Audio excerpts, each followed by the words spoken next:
Dear students, मैं आज आपको हाइड्रोट्रॉपिज्म कंसेप्ट क्लियर करने जा रहा हूँ। Hydro means water and tropism means moment. Moment of roots towards the water is called as hydrotropism. इस एक्सपेरिमेंट करने के लिए आपने 2 बीकर लेने हैं। एक बीकर में पानी भर देना है, एक बीकर खाली रखना है।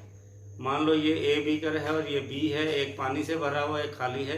इस ए और बी के बीच में एक सिलेंड्रिकल फिल्टर पेपर से एक ट्यूब जैसे बनानी है, फिल्टर पेपर की बनानी है। और ए बीकर में वो ट्यूब शुरू होगी और बी तक जाएगी और इस सारे अपरेटस को एक ट्रांसपेरेंट पेपर से ढक लेना है। ट्यूब के सेंटर में कुछ बीज हमने रख देने हैं और 1-2 दिन के बाद आप ऑब्जर्व करेंगे कि सीड्स जर्मिनेट होना शुरू हो जाएंगे, मीन्स बीज उगना शुरू कर देंगे। और आप वॉच करेंगे क्लोजली। सिंपल सा एक्सपेरिमेंट है, आप घर में भी कर सकते हैं। तो आप देखेंगे रूट्स जो है वो उस बीकर की तरफ ग्रो करेंगी जिस तरफ पानी था। तो यहाँ से हम डिक्लेयर कर सकते हैं कि roots always move towards the hydrotropism. Shoot जो है हमेशा लाइट की तरफ जाती है, इसलिए उसको फोटोट्रॉपिज्म कहते हैं। डियर स्टूडेंट्स, दूसरा कंसेप्ट है कि क्या प्लांट्स में भी केमिकल कोऑर्डिनेशन या कंट्रोल एंड कोऑर्डिनेशन होता है? अगर होता है तो कौन सा होता है?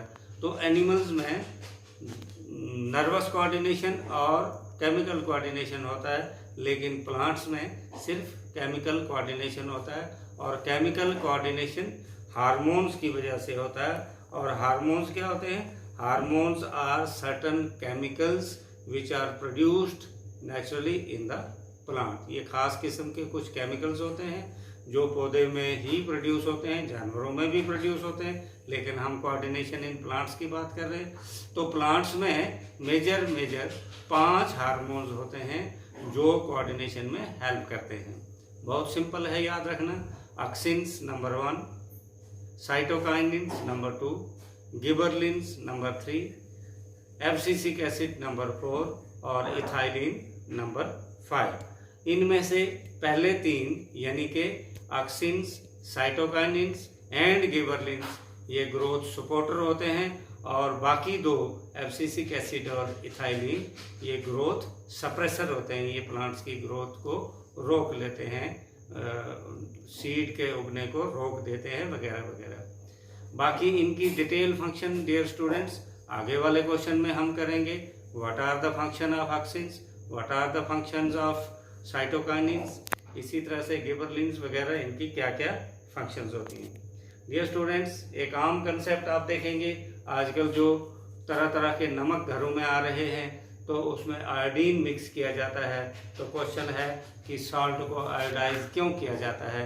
आप गांव में देखेंगे डियर स्टूडेंट्स कि आजकल कम है, लेकिन बुजुर्गों में गले के ऊपर झींगा जैसे मोटा सा बनता था जिसको गाइटर बोलते थे और वो इंसुलिन की कमी के कारण होता था। तो गांव में चूंकि लोग मोटा नमक खाते थे, पिसा हुआ नमक आज भी कम खाते हैं, इसलिए ज़्यादातर ये गाइटर जो है डेफिशिएंसी ऑफ इंसुलिन के कारण यहाँ गले के ऊपर थायराइड ग्लैंड जो है वो बढ़ जाता है ताकि वो डेफिशिएंसी ऑफ इंसुलिन पूरी हो जाए। तो नमक में आयोडीन मिक्स करके उसको आयोडाइज किया जाता है ताकि हमारे बॉडी में आयोडीन जाए। और आयोडीन जो है वो क्या करती है? थायराइड ग्लैंड को थोड़ा सा एक्टिवेट करके उसमें से एक हार्मोन प्रोड्यूस होता है जिसको थायरॉक्सिन कहते हैं। थायरॉक्सिन क्या काम करता है?